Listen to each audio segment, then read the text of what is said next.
Hey guys, I hope everyone is doing well. My name is Thi and welcome to another lesson with Learn English Canada. I've heard from many of you that one of the challenges of learning English is in the understanding of prepositions. So we've made a video on prepositions in, on, and at already. Today I'm gonna teach you two more prepositions in English, to and for. You know what? It is very important to learn how to use prepositions to and for correctly, as these are some of the more commonly used prepositions in English. So, are you ready to improve your English today? Let's get started.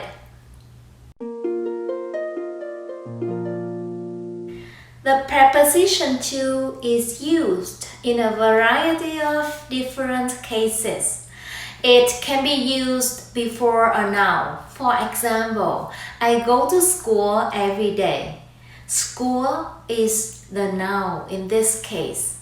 The preposition to can also be used between two verbs, like I need to clean my house this weekend, or I want to see my friend on Friday. Okay, as you can see in these examples, to is used between two verbs, between need and clean, and between want and see. Okay? So the preposition to is also used before a verb plus ing. For example, I'm looking forward to meeting you. Meeting in this case is the verb plus ing. Okay? It can also be used before a verb in a sentence. For example, I went to church to pray. In this sentence, you can see to is used before the verb pray. Okay? Next, I'm gonna provide you with some more examples of where you can use the preposition to in English. To state a destination or location, you can say, I'm going to the mall with my friends. Or we're going to London on vacation next week. Or she's heading to the beach later this afternoon. To state a distance, you can say it's only a few minutes from my home to the corner store. It's only 10 minutes from Lisa's house to the school. It will take an hour by bus to get to work. To explain an act of giving or lending, you can say, he gave $10 to his sister, or John lent his car to Sarah for the weekend, or I gave some food to the homeless person. To state a time, you can say, I'll meet you at 2:45 this afternoon. Our class starts in the morning at 8:45, or the bus usually arrives at 5:45. To compare two things, you can say he prefers reading a book to listening to music. I prefer Thai food to Chinese food, or Tina prefers dogs to cats. To suggest a motive or reason, you can say, I traveled to the village to see my mom. My friend came to find a job in the city. The teachers stayed to help their students after school. To state a general purpose, you can say, I need to learn every day to improve my English skills. Or I read to gain knowledge. Or I exercise to lose weight. Okay?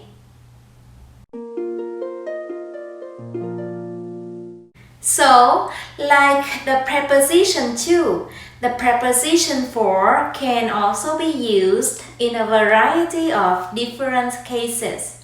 But here is where you will use for the most often. So, in general, you can use the preposition for with a noun or a verb plus ing. Okay? For example, you can say, I'm going for a walk this afternoon. Obviously, walk is the noun in this sentence. I came to Canada for studying. So, studying is the verb plus ing in this sentence. Okay, next, I'm gonna provide you with some more examples of where you can use the preposition for in English. To state the benefits of something, you can say, spinach is good for your immune system, or exercise is good for your mind and body, or did you know that bananas are good for digestion? To say you're helping or assisting someone, you can say, I'll carry those boxes for you, so don't worry. Or you can say, could you help carry these bags for me? Or I'll walk the dog for you if you promise to help me with my essay. To state a motive or reason, you can say, let's go out for coffee, or because you scored so well on your exam, so I will take you out for ice cream. Or you can say the hockey players spent $200 for new skates. To state a date or time, you can say, we've made an appointment at the bank for March 10th.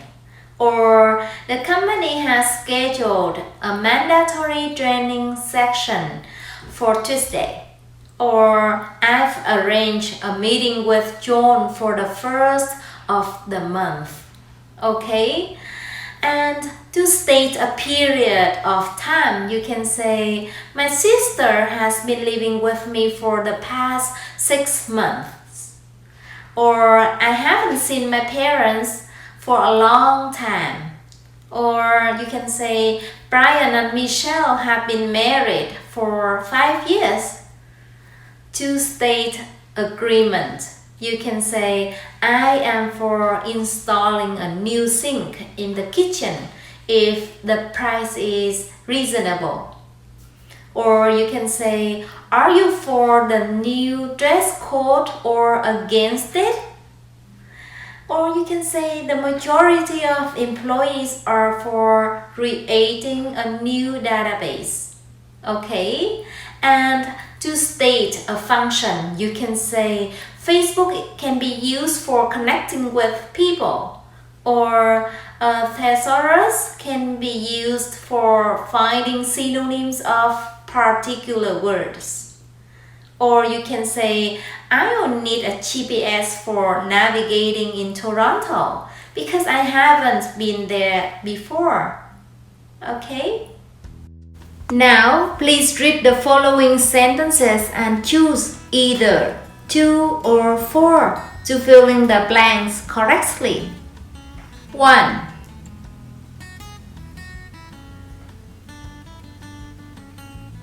Yes, exercise is good for our health. 2.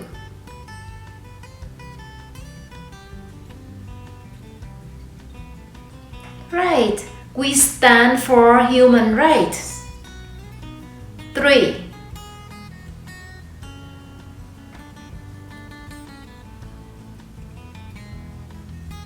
Yes, Sarah goes to the office at 9 a.m. 4.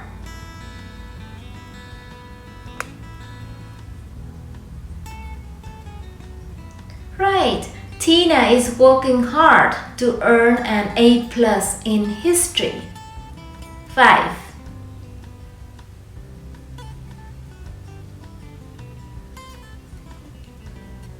Right, The government should do something to help the poor. 6.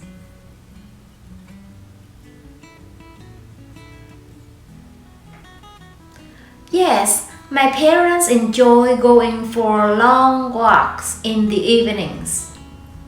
7.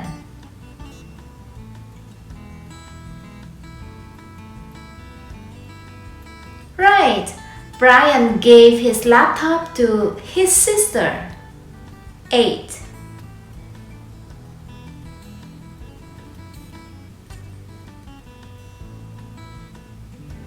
Right, I'll use the money to buy food, not alcohol.